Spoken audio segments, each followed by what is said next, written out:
Welcome back to Portfolio Players, presented by E-Trade from Morgan Stanley. I'm Dan Roberts here at FOS in New York, and today we've got Ted Leonsis, the CEO of Monumental Sports and Entertainment. Ted, thanks for joining us. Pleasure. Great to have you in. I mean, we've talked to a number of part owners of teams as part of this series, but here's someone who owns a WNBA franchise, an NBA franchise, NHL. Let's start with the NBA. There was a time when the Wizards, after having a tough season, I think second worst record in the league, would have been basically guaranteed a top draft spot.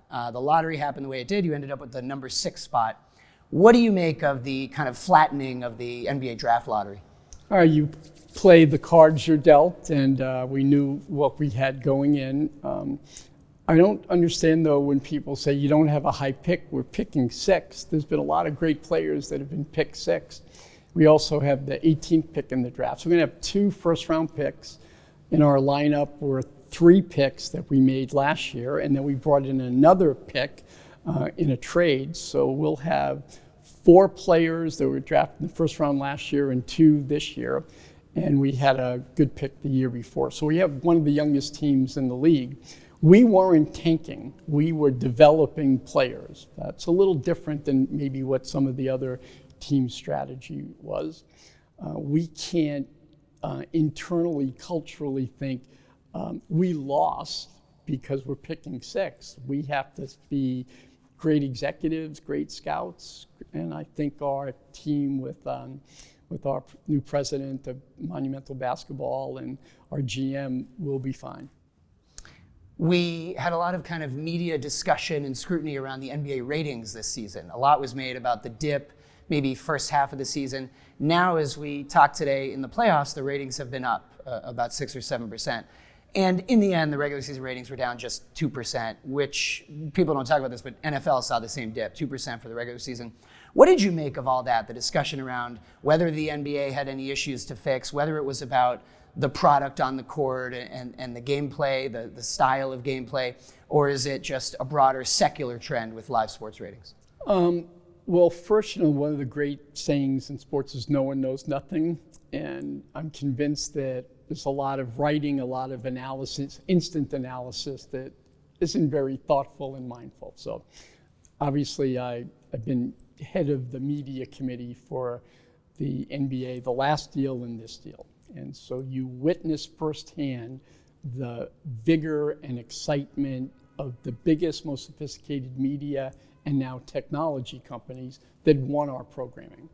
And they won our programming because of the level of engagement. You get little tidbits of, hey, did you know the NBA was the most searched on term and phrase in Google for the last half dozen years, worldwide. You do analysis and it's 1 million people around the world. There's 8 billion, 9 billion people around the world. 1 billion of them say, we love basketball. It's the second most popular sport. It's why we want to be international. It's why the big media companies, they look and they say, it's 350 million people in America. That's who we're serving. The technology companies have billions of customers. They're all global. You look, NBA Europe, that's being talked about, NBA Africa, fastest growing demography, youngest people on the planet in Africa, and NBA China. We're acting like we're the most valuable sports brand. And so on ratings, cable is down, and 25 years ago, cable, it grew by having sports. And we see what's happening in cable locally with the RSNs. I own an RSN. It's healthy in comparison, but nationally now, it's digitize or die. And so the streamers, they all want our programming to help launch their brands. Peacock, NBC, they want to get subscribers. They announced yesterday Michael Jordan is going to be one of the on-air talents. I mean, that was I called it modern nostalgia. Former Wizard. Yeah, former Wizard. And so ratings are important, but I don't think we've nailed engagement. And we look at this world as being this blended platform business. You've got digital, you've got social, you've got streaming, you've got RSN, you've got national, now you're going to have global. And so when you just look at the amount of engagement, the sponsors, the advertisers, young people love watching highlights, watching games digitally on their phone. And there's still half the country, I think in our market, we've gone from 8 million subscribers to cable to 5 million subscribers to cable. And while it's shrinking, there's still, a big market. Now it's our job. How do we get this next generation that will never subscribe to cable to get OTT services, or we package up with Netflix or with Apple? So it's an exciting time, and I think that we can still grow it. And I think just the concept of pure ratings, I don't know if that's going to be as important as a differentiator on the go forward. Yeah, and you still have to serve the people who are on cable. You can't abandon even if a certain audience is shrinking. You bring up two really salient points there, which is international expansion for the NBA, and also the rise of streamers and tech giants crowding in. The new NBA deal, Amazon is in the room instead of TNT. I know, of course, you don't own an NFL franchise, but if you look at the NFL, you're seeing the exact same thing. The NFL is parceling out more of its games to streamers only. You've got games on Netflix, games on Peacock, and then, of course, internationally, the NFL is really pushing its international expansion. Is this just where the puck is headed for all of the big American sports leagues that, I don't want to say they're fully saturated in the States, but they're close to a certain point, and the next frontier is the streamers, and it's got to be global? Yeah, but I think it's the tapestry that you weave that will differentiate things. NBC wanted the games for the NBC network and for Peacock. And so, we want to get exposure to as many households as possible. NHL, NBA, WNBA, that's what the fight is. How do you make sure that you're available, you have ubiquity, and in a format, so you have to invest in different kinds of programming. You have to be a digital-first company. We've invested $30-40 million when we bought our RSN. We might be the only RSN, by the way, out there without any debt, right? So, the business wasn't as bad as the business model, because a lot of these companies like Sinclair, and they had to lever up to buy the asset. We don't have any debt on our network. So we were able to say, let's pay the teams. We own the network. We'll pay the teams top dollar, and we'll invest to make sure that we have a digital platform, 4K, can go to 8K. That's what I think teams are going to have to do. They have to look at themselves as being in the IP business, the fan engagement business, the platform business. We own venues, we own distribution, we own the IP. That's a lot different than 25 years ago, which is when I came into the league. Is, you own a hockey team. No, I don't just own a hockey team. We see this as a multi-dimensional digital content company. And at the end of the day, you want to build that as a big business so that you can reinvest to win championships. This is the most binary, most public of companies. We're all private companies, but we might as well be public companies. We have annual meetings every game. We had a fantastic season with our hockey team, and we first in the East, second best record. Alex Ovechkin broke Wayne Gretzky's record. We lose our first playoff game in the second round, and we're booed. It's like, yeah. Okay. That's how it goes. Well, that's the transparency. It's what have you done for us lately? So if you're not in the business in sports, we have to build a big business. We have to be innovators. We have to have deep fan engagement so that we can take those revenues and give a lot of it to our partners who are the players.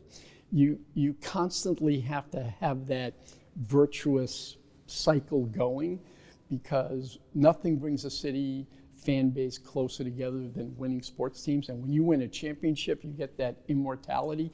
It really carries over to the business, and it reinforces each side of the franchise. You mentioned that you guys own the local sports network, and of course you also own the venue.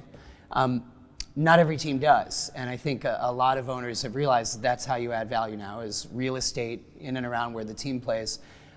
We're going from 900,000 feet to 1,600,000 feet. And, yeah, a lot of construction for you guys recently. And it's for the players and the coaches and the fans and the sponsors and the neighbors and the tourists that come in. I mean, the central role that your venue plays in your city is unbelievable.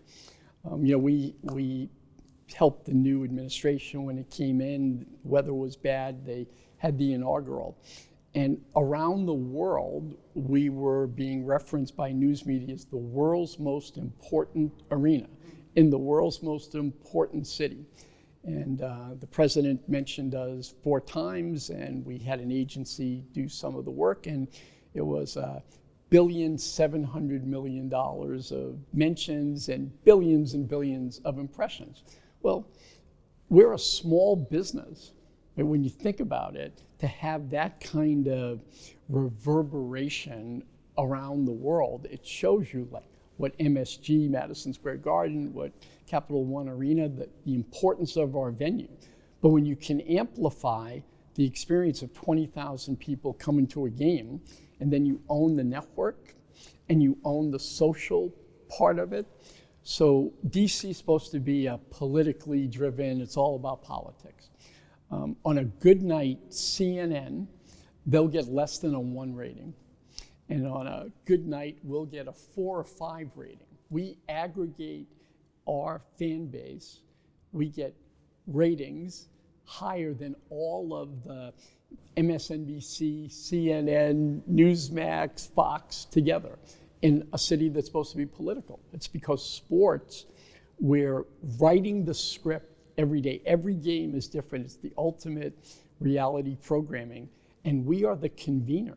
That's why the sponsors value us. That's why the media companies value us. That's why the tech companies are valuing us. They understand to get 3 hours of someone's time, deep engagement, what else does that? Today I was reading the Wall Street Journal, and there's 2 lead articles on sports. Yeah. Sports and real estate, right? And technology. Well, this is why we're talking about this, right? I mean, it's everywhere. It's the nexus of everything. Speaking of teams that own the venue and don't, got to ask you about the Celtics sale. You know, we're talking about a $6 billion price tag, reportedly, when it's all said and done, maybe up to $7 billion for a team that doesn't own the stadium it plays in. And I think a lot of people look at that and wonder, are these valuations just limitless, or is there a ceiling here? Well, my team's on for sale, and but I'm rooting for them to get the highest valuation possible. It's a gem of a property. My organization does more revenues than the Celtics. Now I own a basketball team, a hockey team, a women's team, the building, the network. I think that's the trend. I think you'll see lots of mergers on the go forward. You have to get scale. If you're going to be a media company, you have to build the audience. You have to be able to build a way to cross-promote and year-round. That's why all these real estate areas are popping up. Hey, we're going to bring people in. Can they spend a couple hours beforehand, after the game? And so we're running these as really, really big businesses. And as private equity has come in, we were the first organization to bring in a sovereign wealth fund to invest in our company. They take a long-term view of things. They've invested hundreds of billions of dollars in Manhattan, hundreds of billions of dollars in London. DC is a safe investment. So they look at us and they say, you have sports, entertainment, real estate, media. This is the kind of business we want to invest in. And it's in an industry where this is our 50th anniversary for the Capitals. We're considered a new team. Right. I was president of America Online. We were once the 6th most valuable company in the planet. Doesn't exist anymore, right? So my point is that the NBA, the NHL, these buildings, they represent longevity. They're safe investments. And we can prove organically what our intrinsic growth has been We've had great growth. We're in a big market. We're good operators. We own multiple teams. We have an expansion mindset. I'd like to acquire other teams, put them on the platform, but make them more competitive too. Because the more scale you have, the more cash that you're generating, the more you can allocate to invest back into the teams. And so, I think there's a new way of looking at these as an asset or an asset class.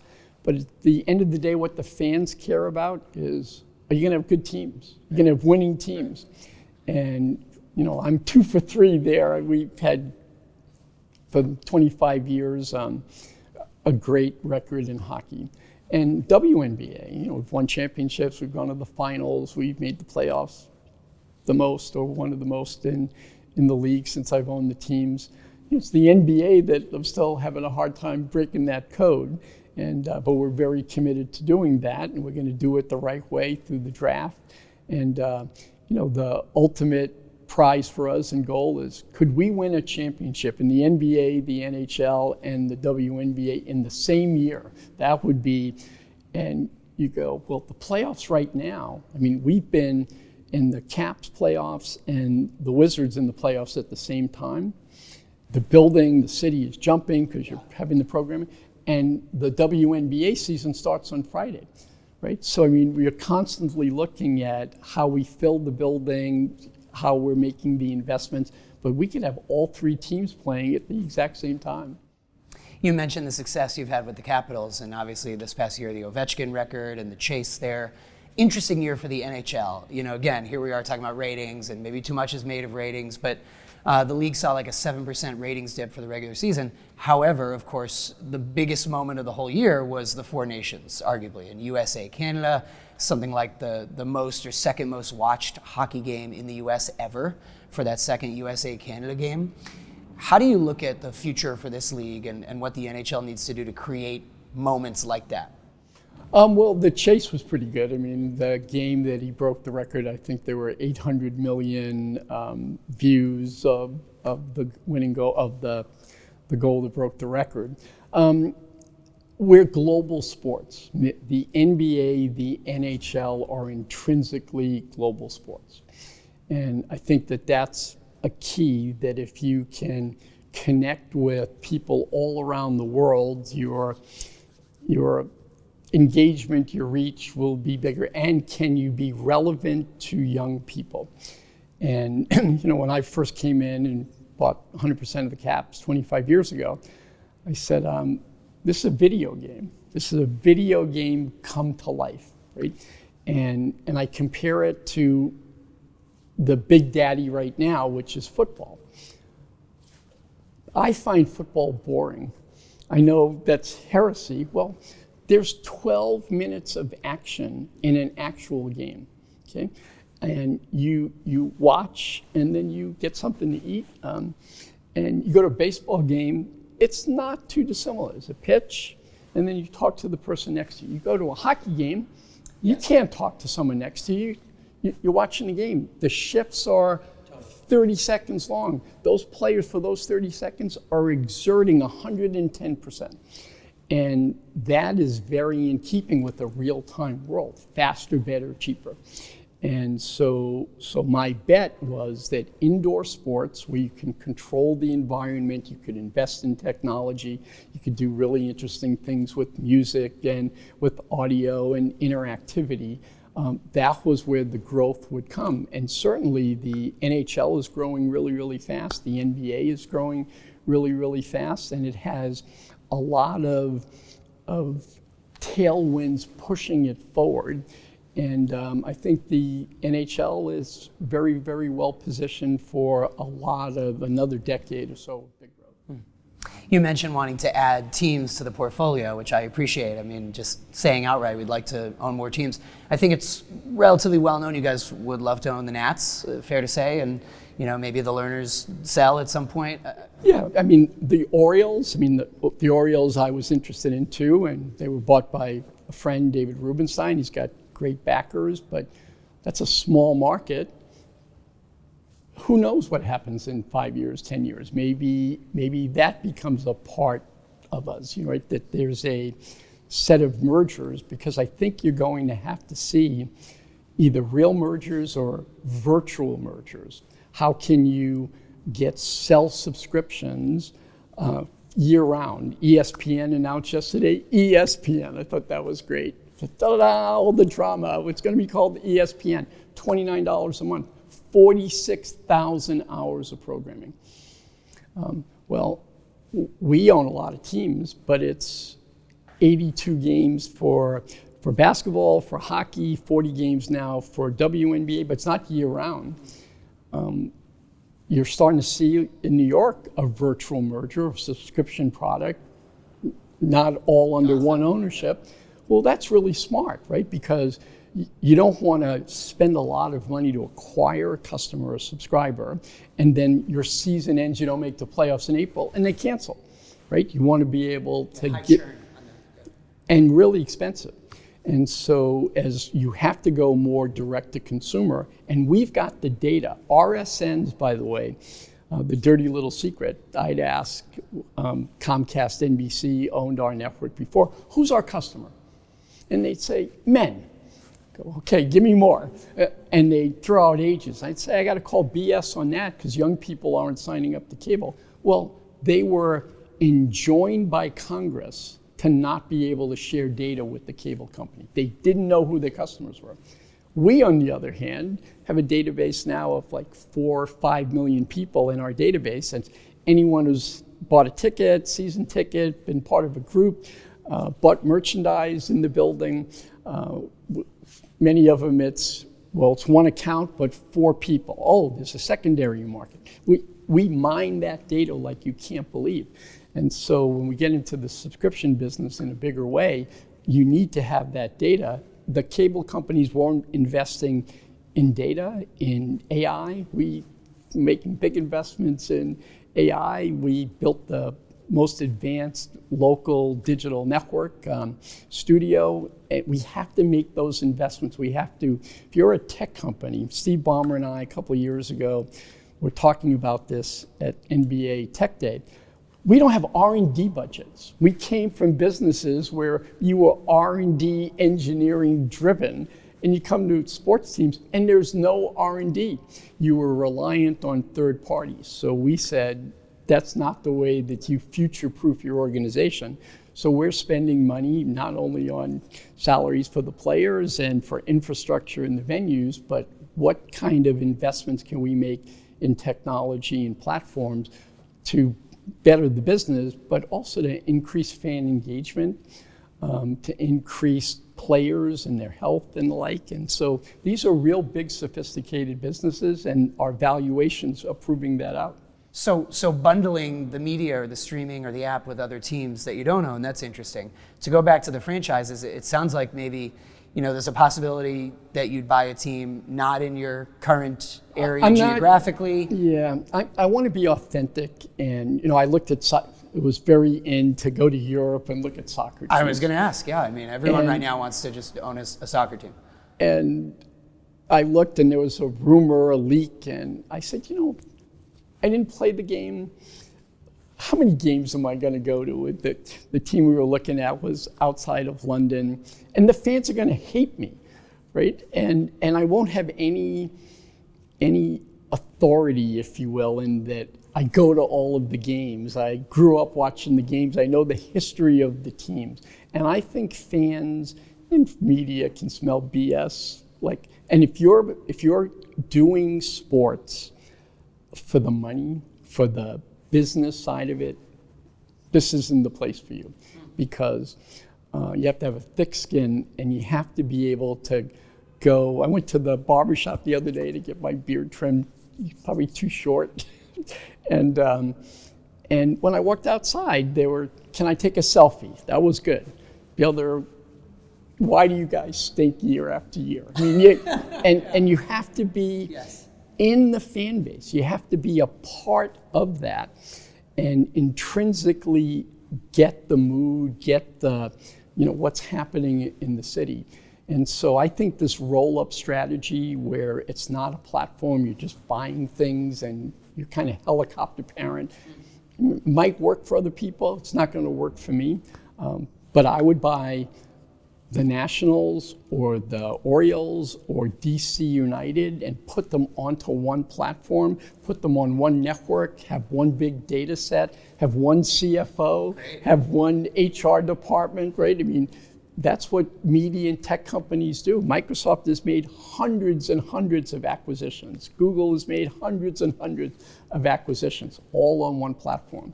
And so that's the culture and the strategy on the business side that we want.